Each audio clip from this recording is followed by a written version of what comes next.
आज नागोया बसाइको मेरो तेस्रो दिन। किनकि मैले आज स्कुल जानुपर्ने थियो। मैले हिजो पनि भनिसकेको थिएँ। मैले त्यो डकुमेन्ट लगेर डकुमेन्ट पेस गर्नुपर्ने थियो। मैले हिजो फोटोकपी गरेर राखेको जो त्यो डकुमेन्ट थियो, मैले त्यो पेस गर्नुपर्ने थियो। र ठ्याक्कै समयमा मलाई चाहिँ मोहित भाइले उठाएर र एक कप चिया ल्याएर दिइसकेपछि आज मोहित भाइ, म र भतिज तिनजना चाहिँ हामीले स्कुल जानुपर्ने थियो। किनकि उनीहरूको काम आज रातिको काम थियो। त्यसपछि म उठिसकेपछि बाहिर गएँ। सदा चाहिँ म बाहिर जान्छु, एकछिन हेर्छु होइन माहौल कस्तो छ बाहिरको। अनि त्यहाँको मौसम चाहिँ आज चाहिँ अलिअलि बादल लागे जस्तो मौसम थियो, चिसो थियो मौसम। त्यसपछि म आएँ, हल्का फिजिकलहरू गरेँ। फिजिकल गरिसकेपछि अनि हामी चाहिँ अब निस्किनुपर्छ भनेर खाना चाहिँ उतै खाने गरी हामी चाहिँ निस्क्यौँ त्यहाँबाट। पैदल मेरो रुमबाट एउटा एकी चढेर अनि त्यहाँबाट अर्को एकीमा चाहिँ इकेसिता भन्ने एकीमा चाहिँ हामीले ओर्लिनुपर्ने थियो। किनकि मेरो गएको चाहिँ त्यहीँ नजिक थियो।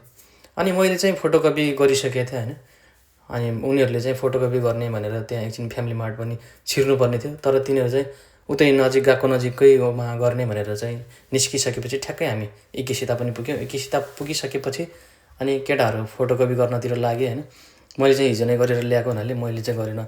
अनि हामी केही समयको यात्रापछि ठ्याक्कै हाम्रो स्कुल एनएमसी स्कुलको नजर पनि देखिसकेपछि हामीले त्यो चाहिँ पेस गऱ्यौँ। पेस गरिसकेपछि त्यहाँको सरहरूले मलाई ल स्वागत छ तिमीलाई, यहाँ चाहिँ अब नयाँ नौलो छौ, यहाँको बारेमा केही जानकारी छैन भने यिनीहरूलाई सोध्नु भनेर मलाई भनिसकेपछि सरको उत्तर झर्न नपाउँदै केटाहरूले उत्तर दिइसक्यो होइन। हामी गरिरहेछौँ सेन्से भनेर भनिसकेपछि अनि हामी त्यहाँबाट चाहिँ सेन्सेसँग बिदाबारी गरेर हामी निस्क्यौँ।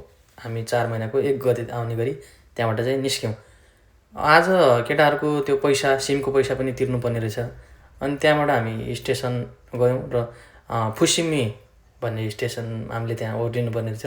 त्यो ठाउँ फुसिमीमा चाहिँ डोकोमोको ऊ रहेछ होइन, तिनीहरू पैसा तिर्ने ठाउँ। अनि हामी चाहिँ त्यहाँ लाग्यौँ। त्यहाँ गइसकेपछि पैसा पनि तिर्यौँ। पैसा तिरिसकेपछि त्यहाँ नजिकै फुसिमी पार्क पनि रहेछ।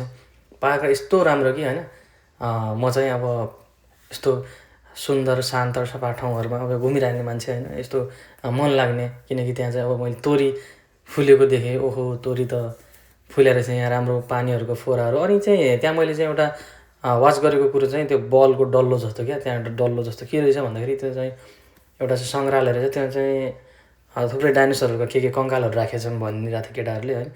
अनि हामी चाहिँ अर्कोचोटि आउने निर्णय गरेर हामी चाहिँ लाग्यौँ। अब भोक पनि लागिसकेको थियो, नेपाली रेस्टुरेन्टतिर गएर अब खाना खाने भन्ने हामीले निर्णय गऱ्यौँ।